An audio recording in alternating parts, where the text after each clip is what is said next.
Hey, didn't see you guys. Did you miss me? Well, I'm back with a small update video because I'm going to Aurorama next week, so that's gonna be pretty exciting. I'll try to take some videos, and I came back from Japan and I didn't feel like making videos, not because I didn't want to. The first week I was super jet lagged, and then last week I was super busy with work. I worked every day and almost every night. So but now I'm back with this very short pre-Horrorama update, and if you guys want to see some of the stuff I saw and I bought in Japan, just follow my Instagram. And yeah, thank you. So let's start with my first movie. And the thing with this pile, I didn't buy a lot of stuff in October, but I did get to see most of what I purchased. So it's gonna be more of like an update with like some little short reviews.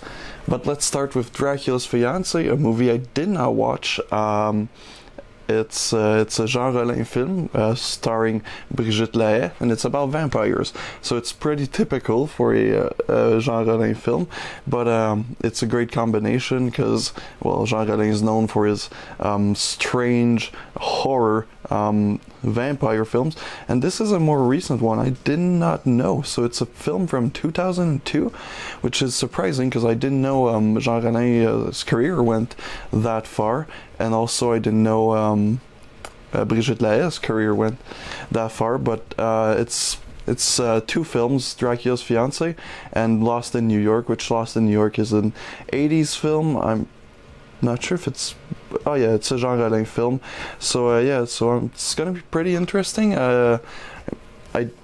Like I said, it's a newer film I did not know, so I don't know if Jean-Rollin's chops were still there. Probably, because his previous films weren't the greatest, but they were entertaining, some of them.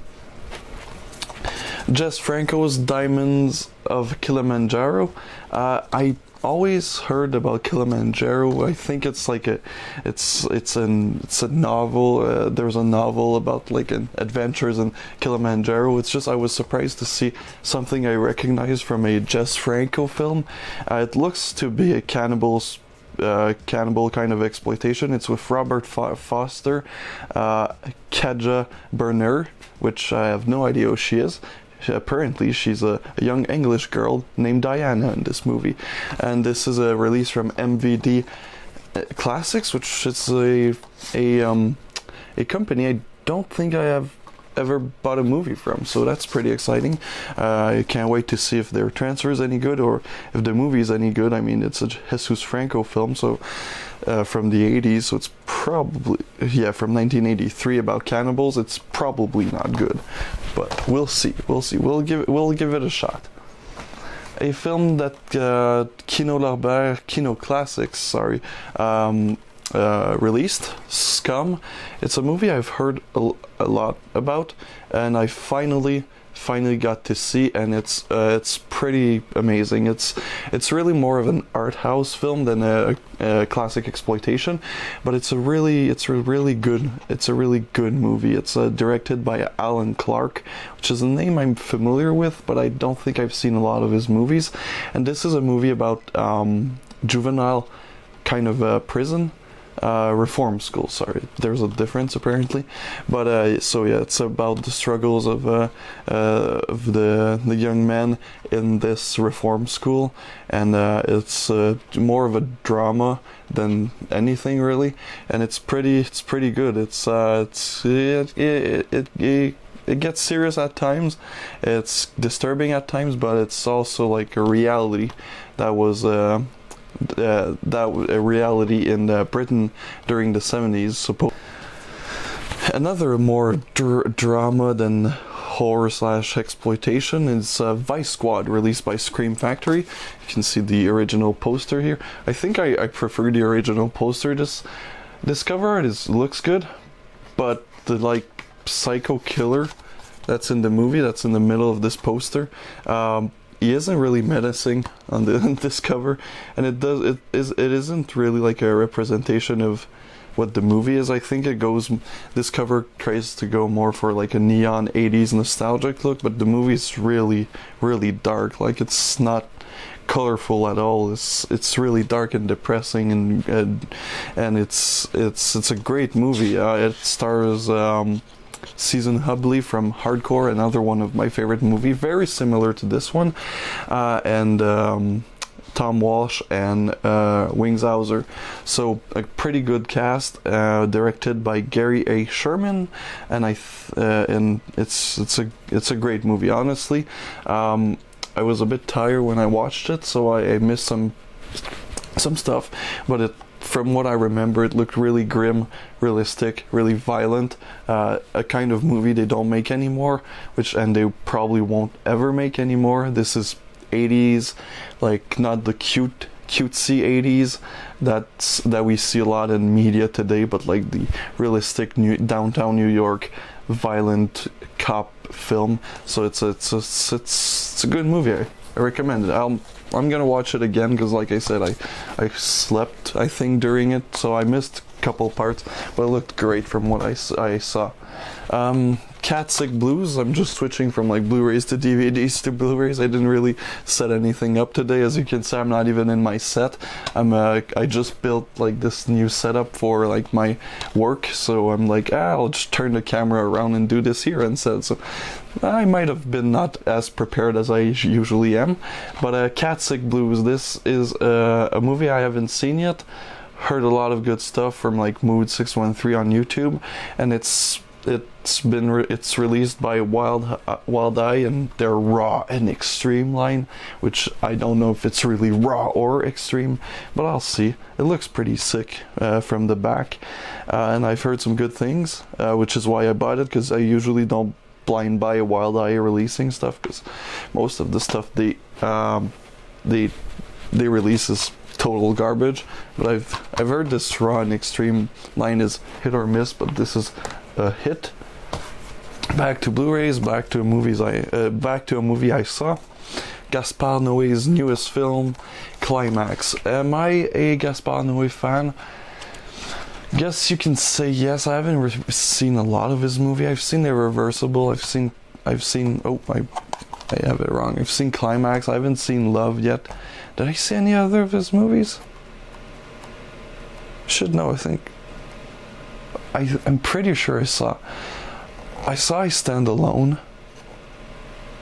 like parts of it. I don't remember I've seen any other of his movies, but I liked Irreversible, and I like this movie. It's not the greatest. It's not as like, I prefer Irreversible over this one. Like, it's not super great, but it's not bad either. It's kind of supposed to look like it was all one shot. It also has like a little documentary segment at the beginning, but like the cinematography is incredible. The camera work is amazing, and the dancing. There's a lot of dancing. There's like a 15-minute dance sequence in the beginning, and then there's one in the middle. And it's like, I'm not a professional dancer. I don't know what good dancing is, but this looked like pretty good dancing. A lot of contortionists. Like, it's supposed to feel like a nightmare, and that's exactly what it feels like. It feels like you just had the like worst nightmare ever, and it's a pretty good film. I liked it. Am I gonna watch it a lot over and over again? Probably not. Just because it's Gaspar Noé, his films are kind of fucked up. This one, a Japanese film that I didn't buy in Japan. It's from Japan's Master of Dark Erotica. It was just on my wish list, and then it came to a good price, and I'm like, yeah, I'm gonna buy it, even though it looks like just bondage softcore porn, which nothing wrong with it. They're always short. I have a couple that I haven't seen yet from like the 80s, 70s. What's that movie? Entrails of a Virgin that I bought last year at a Horrorama.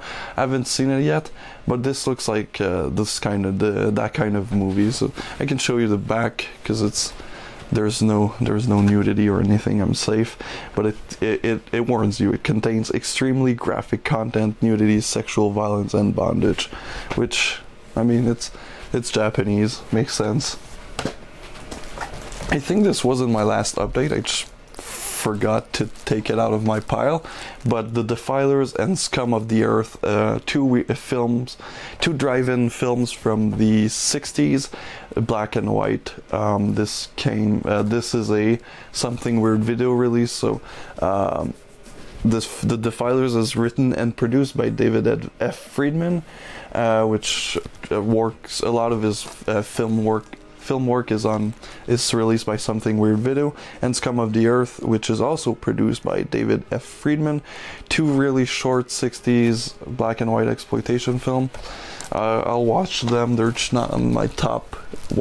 They're not at the top of my watch list.